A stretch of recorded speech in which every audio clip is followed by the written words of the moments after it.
마음은 심란하고 정신은 어디 가출한 듯이 하루하루를 살고 있습니다. 저는 진해에 사는 31살 남자이고 동갑내기인 와이프와 지내고 있었죠. 결혼 3년 차에 저에게 이런 일이 일어나 많이 혼란스럽고 힘이 듭니다. 와이프는 아이를 가진 후 육아 휴직을 하며 집에서 생활하였고 아이 낳고 살이 쪄 운동하고 싶다고 해서 헬스 개인 PT도 150만원짜리 결제도 해주면서 제 나름대로는 제 아내를 잘 챙겨줬다고 생각하고 살았습니다. 와이프는 육아 휴직을 마치고 복직한 뒤 자주 회식이라며 외출을 하였고 오랜만에 육아를 벗어나 일하는 아내가 늦게 들어와도 그러려니 이해를 하려고 했습니다. 그런데 제가 너무 이해를 해준 탓일까요?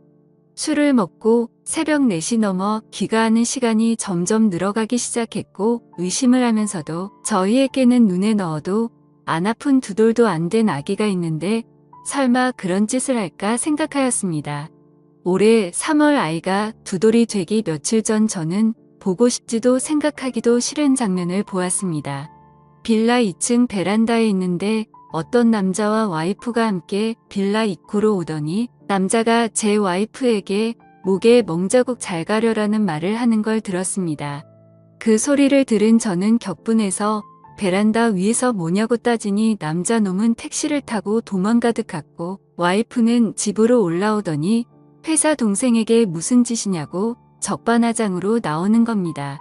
아내는 술도 안 먹었다고 하는데 술 냄새가 났고 그 상태로 아기가 자고 있는 곳으로 가려고 해서 저는 그 몸으로 어딜 가냐고 화를 냈습니다.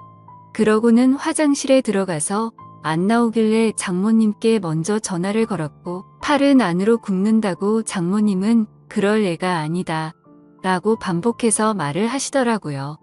제가 장모님께 전화하는 걸 들었는지 와이프는 밖으로 나와서 장모님과의 통화를 끊어버리더니 나도 숨 좀 쉬고 살자고 하는 겁니다. 솔직히 와이프는 주간 야간을 번갈아 가며 일을 하는 회사였었고 저는 야간이 없는 병원 일을 해서 칼퇴가 가능해서 애를 돌보는 건 온전히 제 몫이었습니다. 저는 5시 반 퇴근이라 어린이집에서 애를 데려오는 것도 제가 했고 집에 데려와 애를 씻기는 것도 밥을 먹이는 것, 재우는 것, 그 모든 걸 제가 다 했습니다. 힘들지 않았다면 거짓말이겠지만 애를 제대로 돌보지 않는 아내에게 이교대하니까 힘들겠지 하면서 제가 다 했습니다. 와이프는 간혹 저와 함께 쉬는 날이면 2살인 애한테 계속 TV를 보여주며 혼자 놀게 두었고 와이프는 핸드폰만 만지작 거리는 게 일쑤였습니다. 술 먹고 들어온 그날 저와 말다툼을 하고 와이프는 집을 나갔고 그날 집에 들어오지 않았습니다. 나중에 알고 보니 회사 근처 숙박업소로 갔더군요. 다음날 아침에 얼마 전에 사줬던 와이프 차 안에 있던 블랙박스를 보니 가관이더군요. 며칠 전 봤던 그 남자와의 대화 녹음이었는데 누가 들어도 연인처럼 대화를 주고 받더라고요. 손이 부들부들 떨리고 화가 나서 도저히 참을 수가 없었습니다.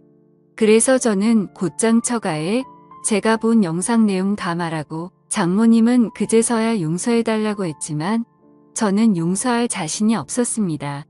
더 황당한 건 그 소식을 듣고 나중에 아내한테서 전화가 오더니 어떻게 할 건데? 라고 묻더군요. 그 전부터 저한테 바람피면 이혼이다. 라고 말한 여자였기에 이혼이다.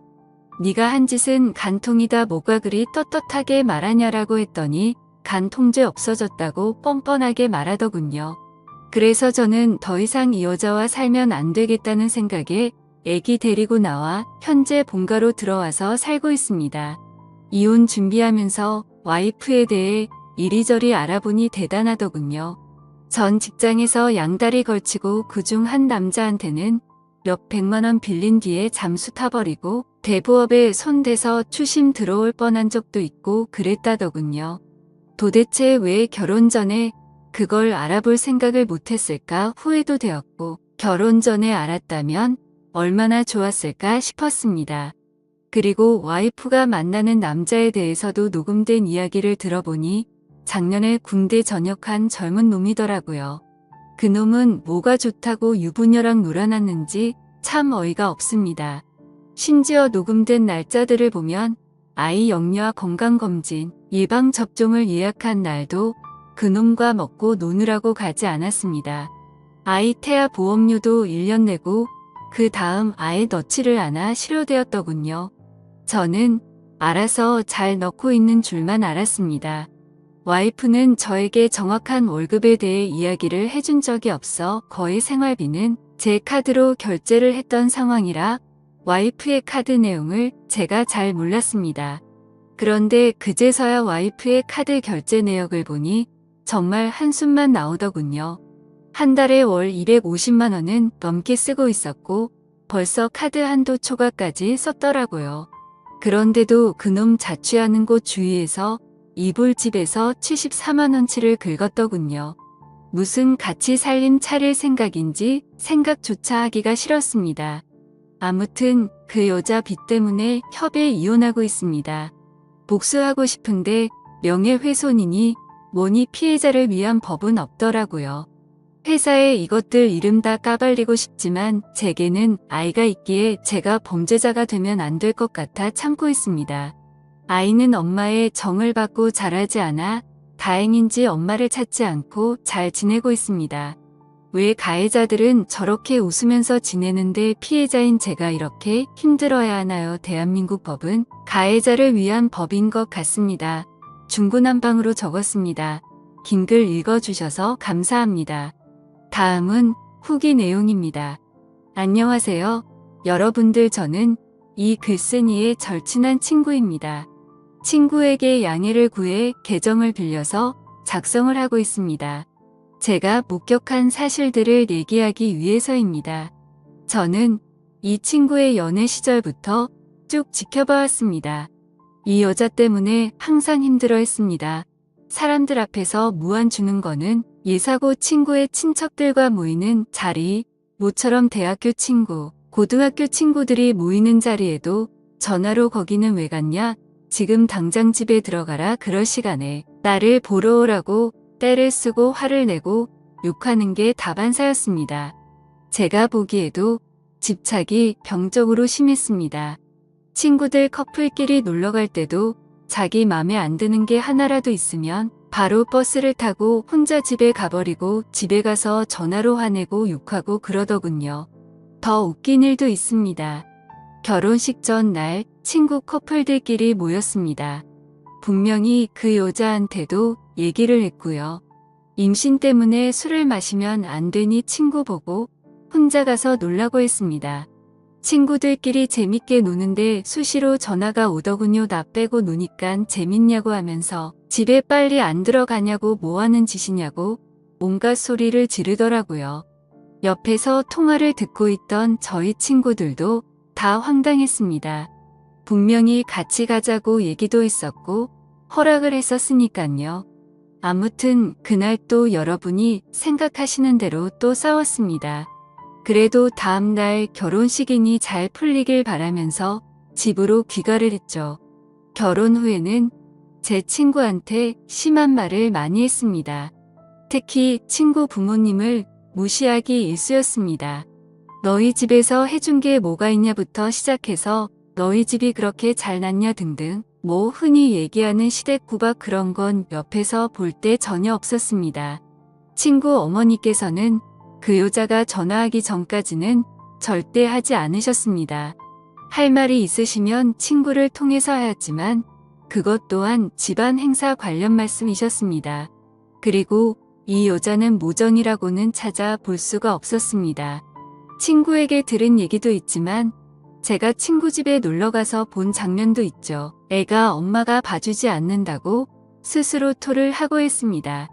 심지어 막 걷고 뛰기 시작할 때 거실에서 뛰며 잘 놀고 있는 애를 주위에 장난감이 많이 널브러져 있는 상황임에도 전혀 신경도 쓰지 않는 것 같아 보였고 애가 침대에서 떨어져 피가 나도 뭐 이 정도면 괜찮다 하면서 그냥 TV 보러 가더군요.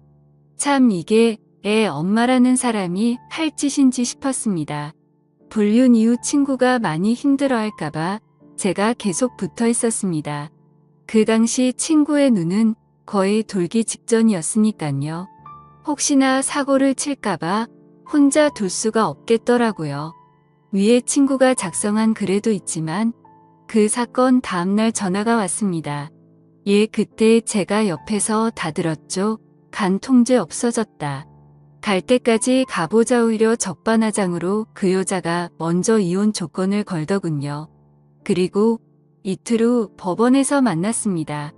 친구는 도저히 혼자 갈 자신이 없다고 하면서 같이 동행해달라고 부탁을 해서였죠. 처음에는 친구 혼자 법원에 들어갔다가 주차장에서 기다리고 있는 저한테 전화가 와서 같이 있어 달라고 하더군요. 무슨 일이지 싶어서 가봤습니다. 이 여자 정말 대단하더군요. 껌을 짝짝 씹으면서 본인이 먼저 조건을 제시했으면서 이제 와서 말을 다 바꾸더군요. 법원에서 어디선가 상담을 받고 온 듯 했습니다. 어찌 그리 뻔뻔하던지 도저히 참지 못하고 제가 법원에서 짜증까지 냈습니다. 오히려 친구는 차분해졌으나 제가 눈이 돌았어서 친구가 오히려 저를 말렸습니다. 작성하다 보니 다시 화가 날 정도로 상종 못할 인간이었죠. 제 친구 정말 많이 힘들어했습니다. 본인 일 아니라고 쉽게 말하시는 분들 익명이라고 그러지 않으셨으면 좋겠습니다. 제 친구에게 많은 격려와 위로 부탁드립니다. 감사합니다.